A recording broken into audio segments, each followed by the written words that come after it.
I want to thank you, Chairman Rounds, for holding this first hearing of the subcommittee. I'm looking forward very much to working with you in this Congress on these very important issues. The offices of Inspector General are tremendously important to governmental integrity. These watchdogs must be independent, nonpartisan, and maintain the highest ethical standards to ensure the public's trust.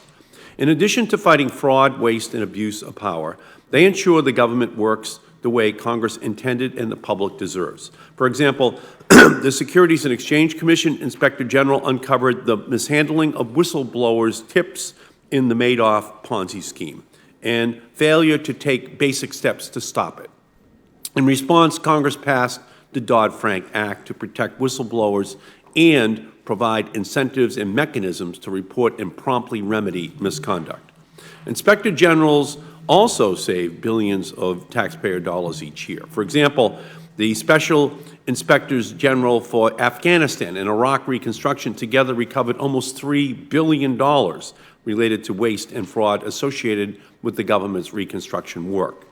Your offices have also made notable contributions. For example, the former Department of Interior Inspector General identified a culture of ethical failure that occurred when the same office was responsible for oil and gas leases, revenue collection, and enforcement of drilling safety and environmental regulations.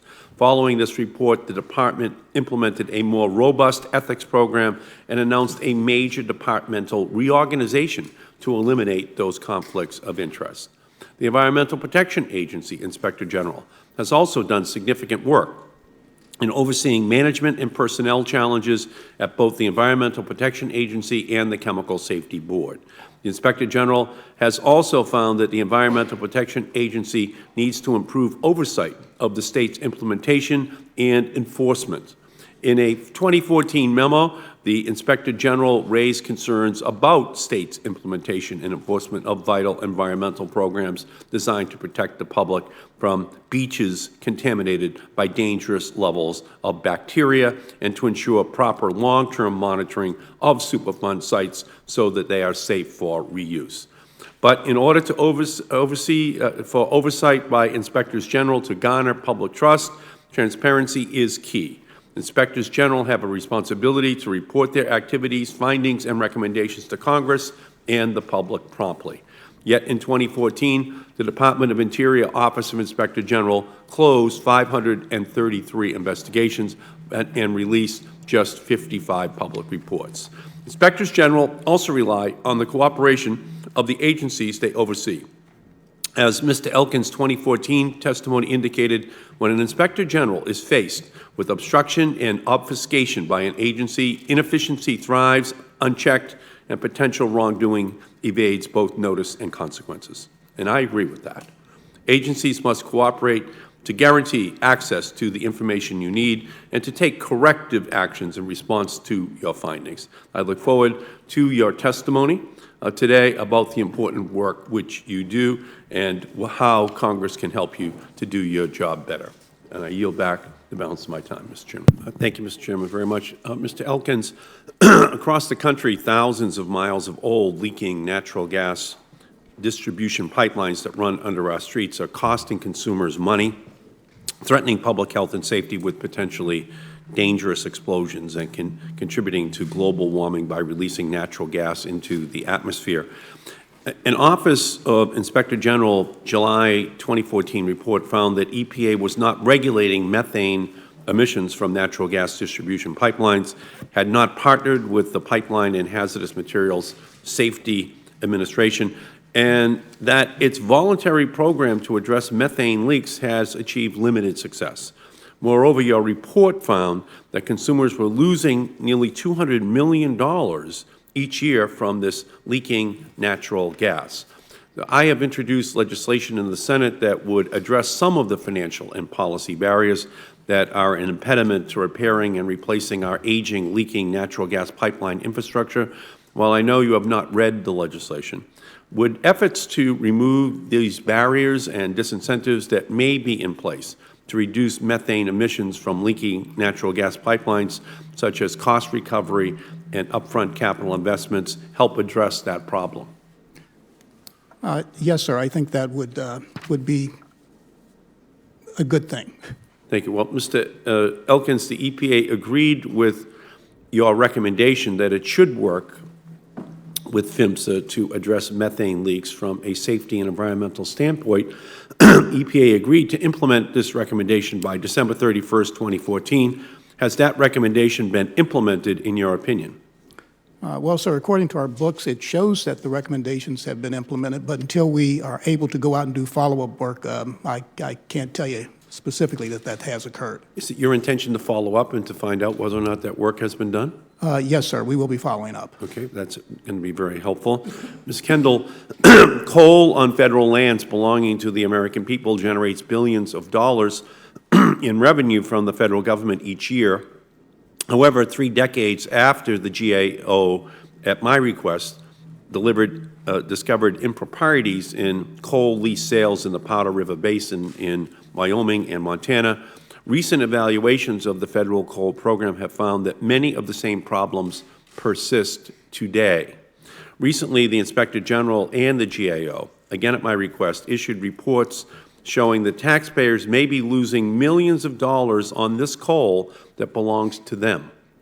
In fact, based on my staff's review, I believe that using appropriate market calculations and assumptions in recent coal lease sales could potentially have yielded $200 million additional dollars or more for the American people. Ms. Kendall, of the 13 recommendations made in the IG report on the federal coal program, the Bureau of Land Management agreed with the majority of them, although none had been implemented at the time the report was issued. Since this report was issued in 2013, BLM has taken some steps to address the deficiencies identified in the coal program. Of the 13 recommendations made in the IG report, how many are still left to be implemented? Senator Markey, my understanding is that recommendations 2, 3, 6, 9, and 12 remain open and remain unimplemented. But I have a document that I would be happy to provide you and your staff that outlines the specifics of the status of those recommendations, which we would be happy to provide. Okay, so 5 of the 13 recommendations have yet to be implemented. That's correct, sir. And the IG and GAO reports both found that BLM does not fully account for the potential that coal produced from federal lands will be exported to foreign countries where it can be sold at a higher price. Coal exports from the Powder River Basin and other federal lands are expected to increase substantially in the coming years. Do you believe that BLM is doing enough to evaluate the possibility of exports in determining the value of federal coal? Like Mr. Elkins, I don't believe that we've gone in to do a verification of what they're actually doing, but by virtue of what they've reported to us in terms of implementing the recommendations, it appears that they are doing what we asked as a result of our evaluation. So you're saying they're now factoring in? No, I believe that they are. We have not verified it, though. Okay. Because I think that's very important. It's ultimately public property that's being sold to the private sector. If they're getting a higher price overseas for the coal, then that should be factored into what we sell it to the private sector for, so that we're putting more money into the federal treasury for a publicly owned good. Recommendation number 2 has yet to be implemented, and I think it's important for us to be able to get to the bottom of, that storyline as well. So I thank you, Mr. Chairman, and I yield back the balance of my time. Thank you, Mr. Chairman. Ms. Kendall, in 2014, your office completed a report that examined Department of Interior management of the disposal wells containing chemicals like benzene and pathogens from untreated sanitary waste on DOI-managed public lands. The report found that the Department's failure to understand its responsibilities under federal law may have endangered public health and drinking water supplies by allowing these sorts of wells to continue in operation for nearly 10 years after they were banned by the EPA. Has DOI implemented your recommendations to consistently identify, inspect, and manage these disposal wells and ensure compliance with federal regulations on public lands? Sir, I do not have the specifics on the underground injection control report recommendations and what have been implemented. I would be glad to get those to you and your staff in regard to what they've implemented and what they haven't so far. I do know that generally the department agreed that it would work with EPA to ensure that they were in compliance with EPA regulations relative to Class 5 underground injection control wells. Okay, good. So while the IG report only looked at one type of well, do you think that it is possible that other types of wells, such as those designed for disposal of hazardous waste and byproducts from oil and gas production, might be similarly mismanaged by the Department of Interior? That was a concern of ours, sir. However, we took a look at a very high level and did not see the same kind of concern that we had with the Class 5 wells, and so at this point chose not to pursue that evaluation further. Okay, could you just take another look at it to determine whether or not that was the correct decision? Again, I would respect your judgment in that case, but Certainly, we can do that, taking sir. another look at it would be extremely helpful. Thank you, Mr. Chairman. If I may, Mr. Chairman, Ms. Kendall, I just want to clarify with respect to your office's recommendation to improve the federal coal program. You stated that one of the 5 recommendations that has not yet been implemented is recommendation number 2.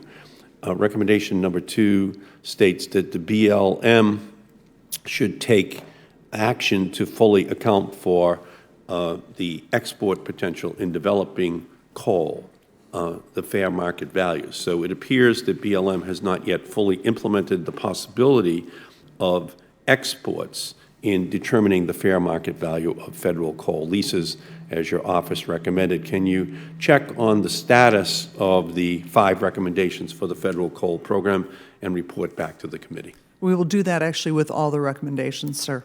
Okay, good. Thank you.